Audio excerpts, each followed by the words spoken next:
दोस्तों नमस्कार, मैं संजय मग्गू और मौजूद है देश रोजाना के डिजिटल मीडिया मंच पर। एक कहावत सुनी होगी आपने, बाजार सजा नहीं खरीदार पहले आ गए। यानी कि स्पेस बना नहीं अभी, लेकिन उस स्पेस को भरने के लिए लोग पहले तैयार हो जाते हैं। जिक्र इसलिए कर रहा हूं कि पलवल को लेकर इस समय पूरे हरियाणा की राजनीति गर्म है। पलवल को लेकर राजनीति इसलिए गर्म है कि पलवल क्षेत्र के जो विधायक हैं, हरियाणा सरकार के खेल राज्य मंत्री गौरव गौतम, उनकी विधायकशिप पर, उनकी जो एमएलए-शिप है, उनके एमएलए-शिप के चुनाव को लेकर, उनके चयन को लेकर, चुनाव प्रक्रिया को लेकर एक याचिका डली हुई है हरियाणा और पंजाब उच्च न्यायालय के अंदर। पिटीशन डली हुई है। पिटीशन डाली है हरियाणा सरकार के पूर्व मंत्री और पलवल के जो विधायक रहे थे पहले, अब की बार जो विधानसभा का चुनाव हार गए थे, करण सिंह दलाल ने पिटीशन डाली हुई है हरियाणा और पंजाब उच्च न्यायालय के अंदर। करण सिंह दलाल ने कहा है कि गौरव गौतम ने चुनाव के अंदर जो करप्ट पॉलिसी होती है, या चुनावी भ्रष्टाचार कहते हैं जिसको, या उसे ये कह सकते हैं कि चुनाव के अंदर अनियमितताओं का, गड़बड़ी का आरोप लगा करके करण सिंह दलाल ने कहा हुआ है कि गौरव गौतम ने विधानसभा चुनाव प्रचार के दौरान धर्म के नाम पर वोट मांगे। ये मामला गर्म है, चल रहा है। हाई कोर्ट में इसकी सुनवाई हो रही है और हाई कोर्ट ने पिछले दिनों कहा, क्योंकि अभी इसकी हाल ही में सुनवाई शुक्रवार को ही थी और अब अगली डेट जो लगी हुई है वो 3 अप्रैल की है।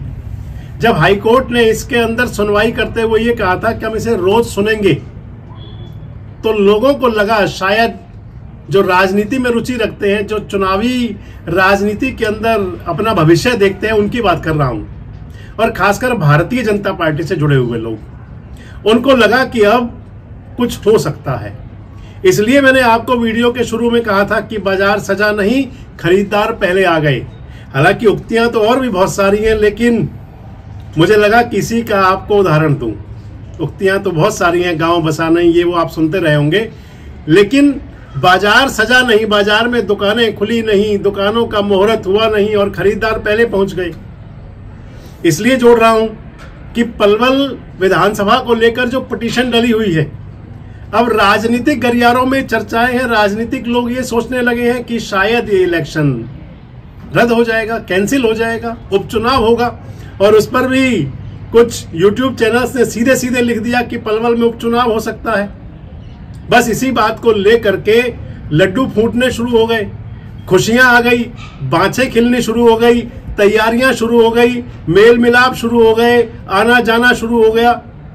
ये पलवल की राजनीति बता रहा हूं आपको मैं, भारतीय जनता पार्टी की खासकर, क्योंकि करण सिंह दलाल तो कांग्रेस में कैंडिडेट थे और शायद आगे भी रहेंगे ही।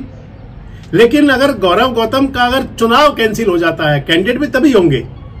हालांकि ये भी अदालती प्रोसेस है, अगली वीडियो में आपसे बात करूंगा मैं कि लीगल प्रोसेस क्या होगी, कितना चलेगा, कितना बड़ा केस चल सकता है, क्या होगा क्या नहीं होगा। लेकिन बाजार खुलने से पहले, बाजार सजने से पहले जो खरीदार जाया करते हैं, जिनको बड़ा उतावलापन हुआ करता है, वो लोग तैयार है भारतीय जनता पार्टी के अंदर। आप सोशल मीडिया देख लें, सोशल मीडिया में चलने वाली आप पोस्ट देखें, इस चुनावी को लेकर जो प्रक्रिया है या इस चुनाव का जो मामला हाई कोर्ट में है, इस पर डलने वाली किन्हीं पोस्ट पर आप लोगों के कमेंट्स पढ़ें। लोग कह रहे हैं कि करण सिंह दलाल को और ज्यादा वोटों से हराएंगे, लोग कह रहे हैं कि करण सिंह दलाल को तो हम जीतने नहीं देंगे। भारतीय जनता पार्टी के कुछ समर्थक नेता लिख रहे हैं कि पहले भी हराया, आगे भी इंतजाम कर देंगे। अरे भैया, ये कहने की जरूरत अभी से कहां पड़ी? अभी तो सबसे पहली बात यह है कि क्या गौरव गौतम का इलेक्शन कैंसिल होगा? अगर कैंसिल होगा, कितने दिन में होगा? हाई कोर्ट में मामला है अभी तो, इसके बाद वो मामला सुप्रीम कोर्ट में भी जाएगा। यानी कि अदालती जो प्रक्रिया है कई बार तो बड़ी लंबी चल जाती है। लेकिन शायद जो उतावले नेता हैं, उनको लगने लगा कि अब आ गया समय दोबारा वोट मांगने का। जुमा 6 महीने भी हुए नहीं, अभी हरियाणा विधानसभा का चुनाव हुआ था, अब उपचुनाव भी आ गया। ऐसा लगने लगा उन लोगों को। आखिर क्या कारण है? ऐसी सोच क्यों बन रही है? मैं आपको नाम नहीं बता रहा, आप सभी जानते हैं, खासकर पलवल विधानसभा क्षेत्र से। और नाम भी अगर बता भी दें कि जो लोग तैयारी कर रहे हैं, जिनके मन में लड्डू फूट रहे हैं, वो सीधा सामने कह रहे हो या ना कह रहे हो, लेकिन मन में कहीं जो उनके, आज मैंने कई पॉलिटिशियंस देखे थे, उनके मन में जो जोश उमंग, क्योंकि आज भारतीय जनता पार्टी के पलवल में कार्यक्रम थे, एक कार्यक्रम उसकी भी चर्चा करूंगा एक वीडियो में आपसे। एक कार्यक्रम उद्घाटन समारोह का था जिसके अंदर पहली बार हरियाणा सरकार के मंत्री और देश की सरकार के मंत्री आमने सामने हुए, इकट्ठे बैठे हुए दिखाई दिए विधानसभा चुनाव के बाद। एक दो स्थानों पर और भी था। तो जो मैं नेताओं की, पॉलिटिशियंस की जो उनका बॉडी स्ट्रक्चर, हाव भाव में देख रहा था, वो कुछ बता रहा था, कुछ इशारे कर रहा था।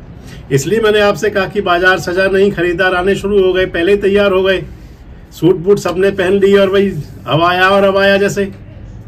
तो कई नेता ऐसे हैं, कई पॉलिटिशियंस हैं भारतीय जनता पार्टी के खासकर, जिनको लग रहा है कि अब चुनाव रिजेक्ट होगा और हसीन सपने देखने शुरू हो गए। हमारे कुछ व्यूअर्स हमारी वीडियोस पर कमेंट्स भी कर रहे थे कि मुंगेरी लाल के हसीन सपने देखने में कोई बुराई नहीं है। आपको क्या लगता है, क्या जो राजनेता तैयारी करने लगे हैं वो मुंगेरी लाल के हसीन सपने देख रहे हैं? आपको क्या लगता है कि क्या गौरव गौतम का चुनाव, जो उनकी विधायकशिप है, एमएलएशिप, वो निरस्त हो सकती है? क्या पलवल के अंदर उपचुनाव हो सकता है? और अगर उपचुनाव हो सकता है तो नेताओं की जो तैयारियां हैं वो कौन कौन से नेता लग रहे हैं? आपको क्या लगता है कौन नेता तैयारी कर रहे हैं? अगले वीडियो में आपसे हम भी बात करेंगे।